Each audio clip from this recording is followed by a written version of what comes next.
পূর্ব মেদিনীপুরের এগরায় শুভেন্দুর সভা। বাংলাদেশে হিন্দুদের উপর অত্যাচার ও কোঅপারেটিভ ব্যাংকে ভোট লুটের প্রতিবাদে দীঘা মোড়ে একটি প্রতিবাদ সভা আয়োজিত হয়। মিছিলে উপস্থিত ছিলেন বিরোধী দলনেতা শুভেন্দু অধিকারী। এদিনের সভা থেকে তৃণমূলকে তীব্র আক্রমণ করেন শুভেন্দু অধিকারী। দক্ষিণ 24 পরগনার ক্যানিং থেকে এক জঙ্গিকে গ্রেপ্তার প্রসঙ্গে রাজ্যকে আক্রমণ করেন বিরোধী দলনেতা শুভেন্দু অধিকারী। শওকত মোল্লা বিখ্যাত ক্যানিংয়ে, সেখানে জাভেদ মুন্সি ধরা পড়েছে, কাশ্মীরের পুলিশ এসে ধরে নিয়ে গেছে। কাশ্মীরের পুলিশ কাশ্মীর সরকারের নয়, ওটা গভর্নরের আন্ডারে। কাশ্মীরের পুলিশ এসে পাকিস্তানি জঙ্গিকে আজকে ধরেছে ক্যানিং থেকে, যে ক্যানিংয়ে সব ভোট তৃণমূল নেয় বা পায়।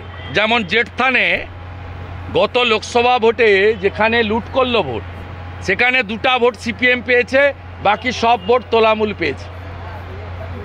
ওখানে আরেক জঙ্গি আয়ুব, গোটা রাজ্যটাই জঙ্গিদের হাতে।